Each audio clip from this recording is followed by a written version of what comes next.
les amis, allez c'est parti pour une petite pêche rapide. Aujourd'hui j'ai choisi un petit peu quelque chose de compliqué.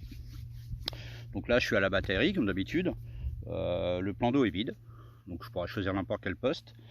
Mais j'ai sélectionné le poste 11, donc pour ceux qui connaissent ils savent que c'est un des plus compliqués. Donc pour vous expliquer, ceux qui ne connaissent pas, je suis à l'entrée du plan d'eau dans une anse, peu d'eau, à part quelques trous, énormément de poissons-chats. Très peu de poissons viennent ici puisque pendant toute la saison les pêcheurs pêchent sur les autres postes, donc le poisson est plus sur le milieu du plan d'eau ou vers le fond, puisqu'il y a toujours des restants de graines. Là c'est un plan d'eau qui fait entre 19 et 20 hectares. Donc là ça va être une pêche plus d'interception. Donc le but ça va être, alors on va me dire pourquoi tu t'emmerdes, tout simplement parce que je pars du principe que plus c'est compliqué plus on apprend. C'est une remise de questions, pour moi la pêche c'est une remise de questions en permanence. Donc là je vais essayer de faire au moins un poisson cette nuit. Il peut y en avoir un ou deux qui passent, donc ça va être de l'intercepter. Je vais déjà commencer à la bouillette, c'est une nouvelle bouillette de chez Sebets aux épices.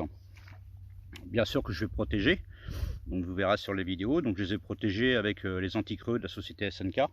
Là déjà je suis sûr que ça va pêcher, et je vais mettre une ou deux cuillères, enfin une ou deux louches de graines sur une zone de 10 mètres carrés avec de l'huile. On va me dire pourquoi de l'huile. Simplement je vais attirer un peu les poissons-chats vers le maïs qui ne mangeront pas, mais ils vont être un petit peu attirés par l'huile. L'huile en même temps on peut les chercher ou intéresser des carpes à distance. Et je vais mettre une quinzaine de bouillettes éparpillées derrière cette zone, mais assez éparses. Déjà d'une pour que les poissons-chats évitent de les trouver facilement et que les carpes puissent elles les trouver facilement. Donc en fait j'utilise le maïs avec de l'huile pour attirer les chats et laisser la zone au niveau de l'amorçage un peu plus libre pour les carpes. Donc je vais commencer comme ça sur ces trois postes. Donc j'en ai deux en extrême bordure, une qui est à 15 mètres de moi et l'autre 25 mètres, et une qui est à peu près à 30 mètres sur la bordure au niveau d'un ancien ébouli, voilà, un mur qui s'est éboulé, j'appelle ça les éboulis, où là je suis à peu près à 1 mètre du bord sous un arbre qu'on appelle la souche communément. Et je vais commencer ma pêche comme ça. Si je vois que, parce que parfois elles sont tatillonnes, elles ne mangent pas beaucoup parce qu'il y a des grosses chaleurs, qu'elles vont grignoter quelques grains de maïs, je vais repasser à des montages beaucoup plus fins avec des petits taille-6, des combérigs avec des petits maïs flottants ou deux petits grains de maïs, et essayer d'ajuster ma pêche et de réfléchir en fait comment essayer d'intercepter un poisson en espérant qu'il y en a un qui passe, et s'il passe il ne faut pas le louper. En plus la difficulté que j'ai au niveau de ce fameux ébouli, c'est que là par contre il y a des branches sous eau, donc il y a des obstacles. Il ne faut pas que je m'approche de trop près, d'une part pour pas abîmer le poisson et pour pas le perdre dans les branches. Donc je vais essayer de les faire sortir des branches, donc je suis à peu près à 1,50 m des branches, et essayer de les faire sortir avant justement qu'elles partent sous les branches. Donc voilà, donc c'est des petits challenges, donc c'est pas facile, mais c'est ça qui voilà, c'est ça qui m'amuse moi justement, c'est de progresser dans la pêche, se gratter un peu la tête en se disant comment je vais faire. Donc là tout a une importance, hein, évidemment, la qualité des appâts, la mécanique du montage, ça est hyper important. J'ai tout mis avec des backlids sauf une, c'est celle qui est en train de sonner, mais elle va vite me saouler celle-là. Il y a un peu de vent là, je vais remettre un backlid aussi. Et puis surtout la discrétion, parce que je suis en bordure. Donc on va voir un petit peu ce que ça donne. Et puis c'est parti pour la nuit. Allez, à plus tard.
Hello les copains.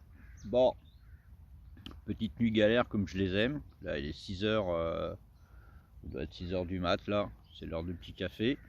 Comme vous voyez derrière moi, je voulais filmer un joli lever de soleil, mais il y a du brouillard.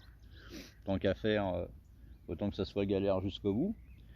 Donc ma petite nuit, alors j'ai changé de stratégie en mettant des petits sticks à la graine, c'est-à-dire maïs agricole et noix tigrées, avec toujours ma petite bouillette épicée protégée. Donc ça s'est avéré efficace puisque j'ai eu enfin un départ à 4h du matin. Et là au moment que j'allumais la frontale, j'ai complètement zappé que sur le chemin en face, il y a un nid des copains frelons qui est en haut de l'arbre, que le propriétaire va venir dégager. Sauf que il y en a eu un qui est venu. Donc je dis j'ai joué au chaud, hein. J'avais dans mon suite ma petite bombe anti-moustique.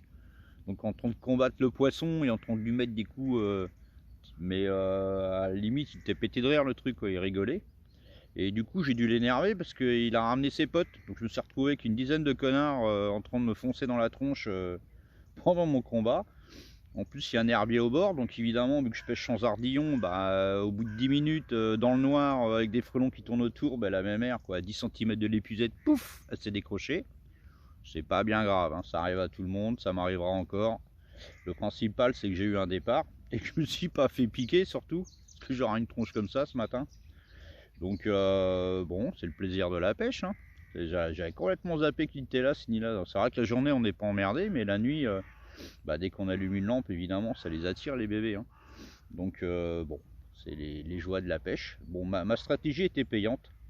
Par contre, oui, je les ai entendus sauter comme j'avais prévu vers le milieu du plan d'eau ou vers le fond. À mon avis, elles viennent glaner les restants de graines des pêcheurs. Donc là, j'ai replacé mes 3 cannes ce matin avec des sticks, pareil. Donc toujours mes petites bouillettes épicées avec des petits sticks. J'ai fait un mélange de graines et puis j'ai mis un peu de farine pour assécher les graines, histoire que le filet il fonde pas. Donc on va voir. Là, en espérant vous prendre un petit peu d'image, là je vois que dans l'écran il y a le soleil qui arrive à pointer le bout de son nez là. Mais bon, c'est les joies de la pêche, hein. On est les plus heureux, on est au bord de l'eau, le petit café, les petites galères, voilà, ça fait des souvenirs et puis ça fait partie de la pêche. Bon, allez, à suivre, on va essayer d'en attraper une. Allez, après une décrochée de nuit, la récompense du matin. Un joli poisson qu'on va remettre rapidement à l'eau parce qu'elle n'est pas très contente. Ouais, super content. Donc la petite stratégie a bien marché. J'ai remis un petit sac soluble là, ça fait quoi 15 minutes que ça pêche. Et voilà, bon, c'est jamais une deuxième, hein, mais mon petit challenge personnel est rempli. J'ai fait mon poisson. En plus, c'est un super coucher de soleil derrière, voilà, enfin lever de soleil, pardon. C'est magnifique. Allez. Ah, je les trouve super jolis ces petits poissons là. Une jolie tanche. C'est des jolis modèles ici, hein. J'adore ces poissons. Toujours le petit stick avec ma petite bouillette épicée SE-BET. Oh, ça marche pas mal. Allez, on va essayer de choper une deuxième petite carpe. Mais ça me fait bien plaisir une petite tanche du matin. Je trouve ça sympa. Bon. Puis tout poisson est bon à prendre. Allez, on va aller la remettre à l'eau. Allez, je vais vous présenter mes 3 montages de la nuit. Donc j'ai mis les 3 mêmes. Donc en danse. Donc simplement un spinner. Voilà, je suis sûr que ça en mêle pas. Avec un crank taille 4. Voilà, ici c'est pas des pêches fortes, donc le crank va résister. Une petite anti-creux pour protéger ma petite bouillette aux épices de SE-BET. Voilà, bon là j'ai mis du rose. Puis j'en ai une au jaune aussi. Voilà, la couleur ici n'a pas une grande importance. Là j'ai pris la carpe sur la rose et la tanche sur la jaune. Donc voilà, quelque chose de très simple. Voilà, l'hameçon il se met bien à plat, c'est discret. Voilà, ça a une bonne mécanique. Voilà, l'ardillon est écrasé, donc quelque chose de très simple, hein. Voilà, là-dessus j'ai mis un petit stick voilà, de graines, hein. le maïs agricole, noix Y, un peu de farine. Je remercie Sébastien d'ailleurs pour son filet soluble, il est impeccable. Ça m'a permis de prendre du poisson.